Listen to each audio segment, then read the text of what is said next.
അച്ഛൻ എന്തോ സെറ്റപ്പ് ഉണ്ടെന്ന്. അച്ഛനെ പറ്റിയാണോ അബോധം പറഞ്ഞത്? എടാ ഒരു അക്കൗണ്ടിലേക്ക് സ്ഥിരം കാശ് അയച്ചു കൊടുക്കുന്നുണ്ട്.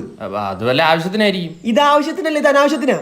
അല്ല എയർപോർട്ട് അവിടെ നിന്ന്. അപ്പൊ അത് ഇൻസ്റ്റാഗ്രാമിൽ ട്രസ്റ്റഡ് ആയിട്ടൊരു പേജ് ആടാണെ കൊല്ലും ഞാൻ. ഇതിന്റെ കാശ് അവിടെ നിന്ന് പറ. നിക്കേ അച്ഛൻ കാശ് അയച്ചു കൊടുക്കുന്നു, ഇവന്റെ എയർപോർട്ട്, ഇവൻ അച്ഛനെ പറ്റി നല്ലത് പറയുന്നു. LCU confirm. ആരാടി നീ? സുമലത. എടാ സ്വന്തം തന്തയായിട്ടാണ് എടാ സുള്ളി പറ്റിക്കുന്നത്. ഞാനിപ്പോ സുമിത്തല്ല, നമ്മുടെ അച്ഛൻ സ്നേഹിക്കുന്ന സുമലതയാണ്. ബോഡി ഗാർഡ് കളിക്കുന്ന. അതെ, ഞാനൊരു ഹായ് ഇട്ടോളൂ. നമ്മുടെ തന്തര റൊമാൻറ്റിക് കണ്ടിട്ടില്ല. എന്നാ കാണു വീഡിയോ. എനിക്ക് വയ്യ മെസ്സേജ് അയച്ച് സിംഗിൾ ടിക്ക് ഡബിൾ ടിക്ക് ആവുന്നു, ഡബിൾ ടിക്ക് ബ്ലൂ ടിക്ക് ആവുന്നു ഒക്കെ നോക്കി കുത്തിരിക്കാൻ എനിക്ക് വയ്യ. ഇങ്ങനെ പേടിച്ചിട്ടാണ് ഞാൻ പണ്ട് 6 മണിക്ക് വീട്ടിൽ കയറിക്കൊണ്ടിരുന്നത്. ഈ ഒരു നമ്പറിലോട്ട് ഒരു 10,000 രൂപ അയച്ചോളൂ. ഞാൻ ചോദിച്ചില്ലല്ലോ. അല്ല ശരി.